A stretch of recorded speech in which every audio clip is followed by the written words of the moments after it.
Chapter 14. Who Goes Home? Memories of childhood, memories of home, they are the fabric of life. From the far places on land and sea, and in the air, men facing loneliness, danger, and death have turned their thoughts home again to the echo of unforgotten laughter, the shadow and smile of loved ones around a flickering fire. Home. The very word is like a deep note of music. For generations, Britain's homes were Britain's glory. There, all that was richest in character stood revealed. Their secret hopes and yearnings were known and never derided. Their fears, temptations, difficulties were shared and understood. There was found a loyalty and love which did not depend on success or income or what the rest of the world thought of you. All the best of a man blossomed in the warmth of his home.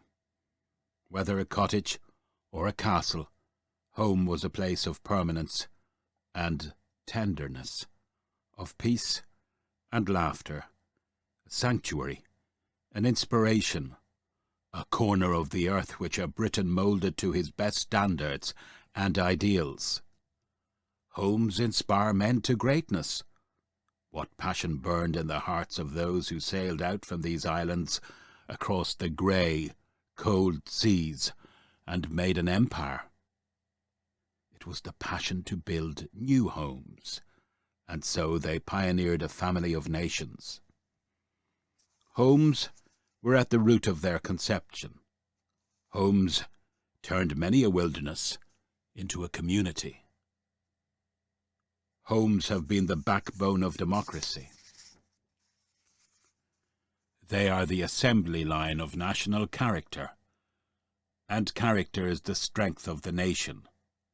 It can be the final bulwark against the impact of materialism and the isms. That is why forces out to destroy democracy attack home life. As Her Majesty the Queen said in her broadcast to the women of Britain, our precious Christian heritage is threatened by adverse influences.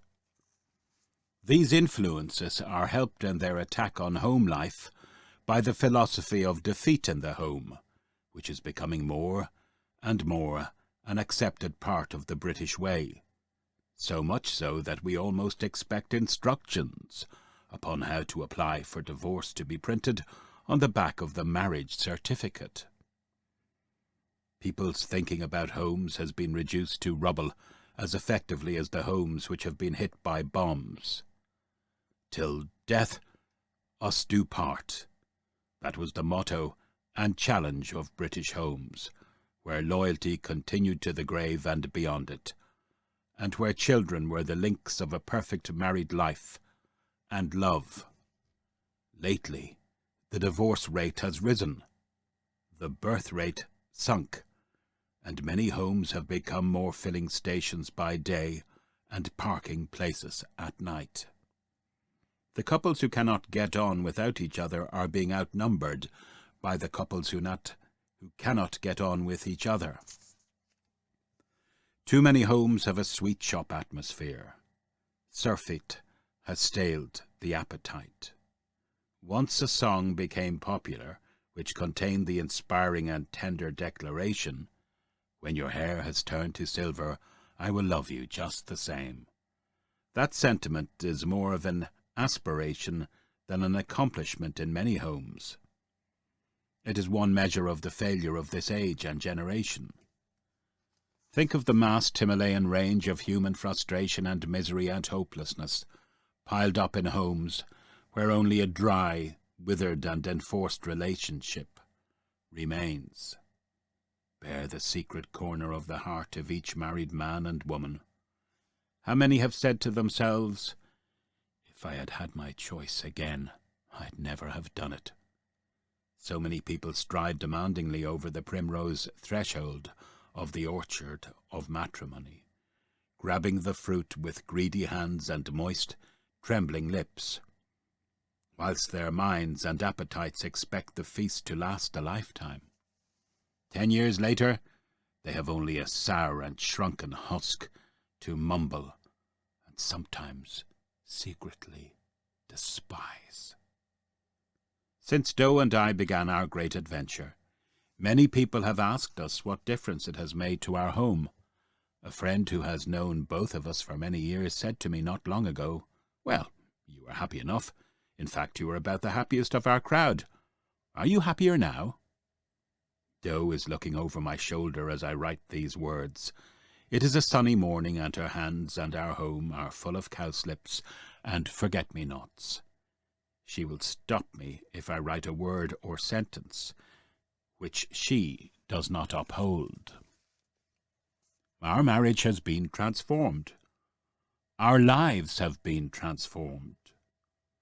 We have found together, after all these years of married life, a swifter and more satisfying adventure than any we expected or experienced as we strode forth across the gangway onto Dover Quay, a honeymoon couple with the flush and flame upon us, 2 days after our wedding.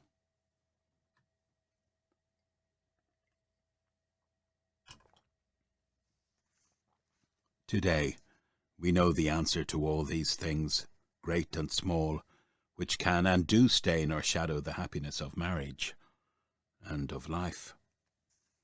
We have been given a unity which does not depend on looks or on wealth, on health, on moods, or any physical intimacy which the years might shred and stale. We know that God understands both of us and loves both of us more fully than we can ourselves. It is not God's plan that marriage shall be nagging, dull or tumultuous.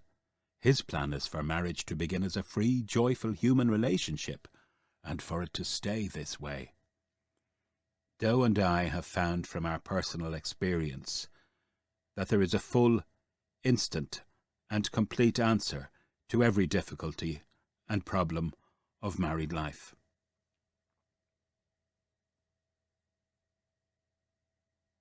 Every single one. It is available today, this moment, to the heart of each person willing to give God time to talk to them and to do what he says. It is as simple and as difficult as that. No marriage is too far gone, no relationship too strained or sad or bitter for the super force of a new spirit to restore it to freshness and serenity and life. Folks who have complained in their hearts and to their friends of the shortcomings of their partners can today learn how to bring a change into their home instead of bearing a burden of discontent. They can substitute cure for criticism.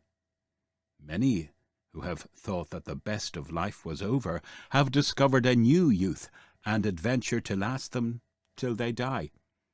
In the old days, Doe and I had a happy home, but we also had there, in greater or smaller degree, the elements of every situation which can destroy married happiness. No one can say where we might have finished. Quarrels or disputes are now unknown things in our home. They just do not happen. In the old days, almost every day, and certainly every week, things arose in our home, sometimes quite little things, on which we did not agree. Two people, however much in love, do not want the same things always all the time. One likes the wireless on, the other wants to read quietly. One wants to go to the cinema, the other doesn't. One likes a person that the other dislikes. One wants to spend the money of the family on something which the other regards as extravagant. When a decision had to be made, I would often make it, and if it did not suit Doe, Doe would feel aggrieved. She became wistful and self-piteous.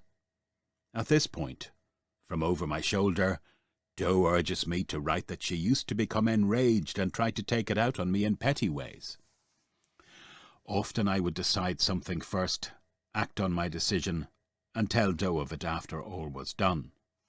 Then I would become grumpy and resentful if Doe were not enthusiastic. I would stay that way for a day or so, to bring Doe to her senses. I'll show her, I thought. So Doe was forced to the place where, for the sake of peace and progress, she had to pretend an enthusiasm which was not always there. All this time I was writing molten articles in the press, denouncing the methods of the dictators. But there was a dictatorship in my own castle, yet so often I was blind to the fact. In some homes, the husband is the boss. In others, the wife is the boss, and often it is a running and indecisive battle through the years, relapsing into armed neutrality from time to time. Death sounds the ceasefire, and the result is a draw. Yet there is a complete answer to conflict of will. It is to find a third will that both parties accept with enthusiasm. That is God's will. When I began to work this out with Doe in the home, it had an immediate effect on my office work. In the old days, if I had a grouch at breakfast, my whole department in Fleet Street was on the jump by lunchtime. So, elsewhere, when father suffers from an incendiary temper at home in the morning, by noon 2,000 factory workers get hot under the collar and feel burned up inside.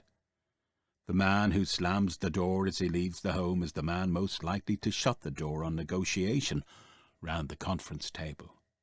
The man who never says, "I'm sorry," to wife or children will never break deadlock in industry.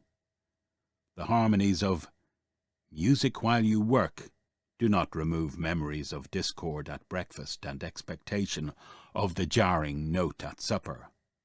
Resentment, jealousy, instability, and fear clog the mind and slow down the feet and hands. No matter what the argument, no matter what the fight, you never get a Jones to own he wasn't always right. So when Dad was at the factory, he wasted hours long, while his mind held a post-mortem, working out where Mum was wrong. In the old days, I often would leave home with a chip on my shoulder. I would be on the lookout for trouble and find it without much difficulty. I would be sarcastic at the expense of my colleagues. I would fight for my own way, regardless of whether it was right or not. And my articles showed more spleen than usual when Doe and I got up against each other. I found that in home life honest apology was the high road to honest peace. I did not see why, if it worked in the home, it should not work on the job, so I tried it at the office. My first office apology had a detonating effect. In Fleet Street, when something goes wrong, the usual procedure is to try and fasten the blame on somebody else. But after my experience in the home, I decided that when I made a mistake or lost my temper or gossiped behind somebody's back, I would say the simple word, "Sorry." My office relationships were transformed by it. My work improved, because my judgment was no longer swayed by my feelings. I began to be a centre of sanity instead of a storm centre. I found the simple truth that a man who has a happy home works best in journalism or industry or anywhere at all. The lessons learned with Doe, as we battled together to build a sound home, began to affect the lives of others with whom I worked. What are the things which rasp and grate a marriage? I believe that dishonesty is one of them. I used to be a man who informed his friends that he could tell his wife anything, but somehow I did not do it. Evasions and excuses. I would not call them lies. I told myself each time that my real object was to armour and preserve Doe's feelings. but they were designed to preserve the picture of me which I wanted Doe to have. It was love of Peter, not of Doe, which drove me on. A mask in the home, even if it is only a small mask, even if it is a transparent, if others know all about it and laugh at it, is a destroying and desolating force. When I began to get honest at home about my own mistakes, I found it could become so much of a habit as dishonesty. I got honest at the office, and in my articles too. Whereas I would have written anything for the sake of a story beforehand, there were now certain things I could not write, even if it suited the convenience of the Express for me to do so. Also, I began to take a more careful view of my expense sheet each week. How many homes are wrecked by money? We had more than enough money for our needs in my Express days. Yet whenever Doe asked me for money, I pulled a wry face. My object was to curb any extravagance in Doe by making it a difficult business for her to get her fingers on the cash. But in fact I was, and still am by nature, the extravagant one. I would cheerfully spend £5 entertaining friends to dinner and drink at a restaurant. I enjoyed doing it, but I would grudge Doe an extra 10 shillings on her housekeeping money for necessary household expenditure. One birthday I gave Doe a television set which cost £50. I always was keen on television. Doe regarded this as a piece of extravagance. She would have preferred a present which cost less and was of more use to her, but she dared not tell me so, fearing I should be hurt and indignant. And indeed I should have been.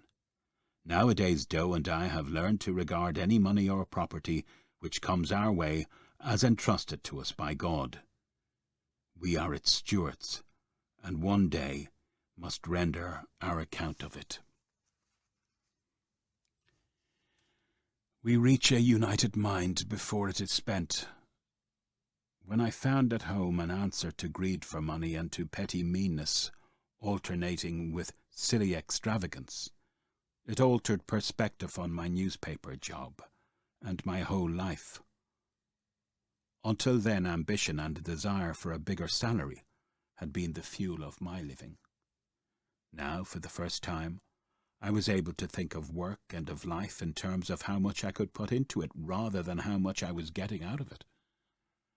The question of sex disturbs and destroys many homes. Marriage is based on a demand by one party or another for things which do not last. Wives who have and love children and yet are left with a hatred of everything to do with sex.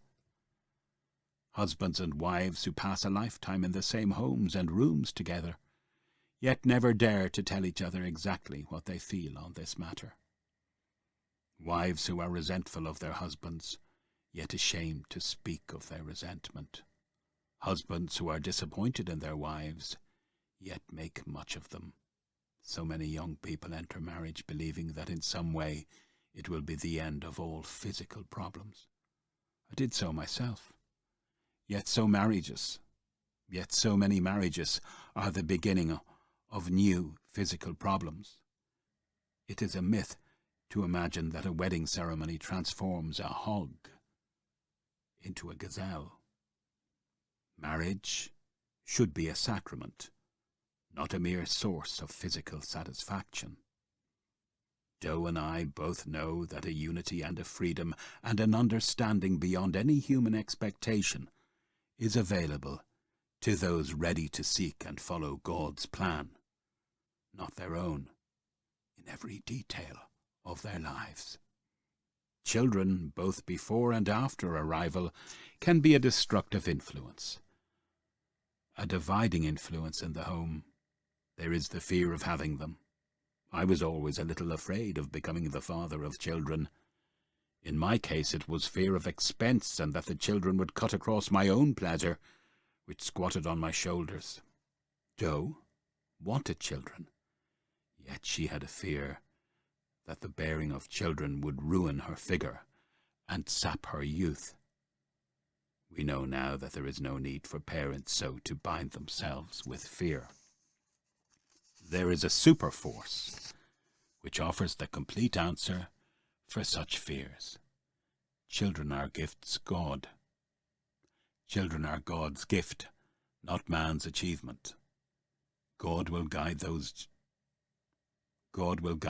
whose joy it is to become the parents of children. I was by no means enthusiastic when I began the experiment of trying, with Doe, to find God's purpose for every single decision of our married life. But the truth is that it does work. All the poverty of strain and nervous ill-humour have been taken out of our home. Instead, we have in it all the riches of a single-hearted and undivided mind. Yet I can say this: never once since Doe and I decided to start our stony, golden journey have we been asked to do a difficult thing without given the power and means to do it. However little we may understand God's orders, they always turn out in the end to be the wise and right ones. He knows better than we do the way to happiness. He knows facts which are not in our possession when He speaks to us. He wants every home in Britain to become a sound home, a place of warmth and radiance and enduring happiness, a centre from which selfless citizens are turned out to build in office, farm and factory a strong and united nation. For it is the plan of God that homes made new shall be a prime weapon in bringing about the new world. Doe and I have experienced much to uplift the heart in these last years, but the greatest joy has been to have a share together with our children in the reconstruction of the future. To feel part of a mighty and growing army advancing on a world front to usher in the new age.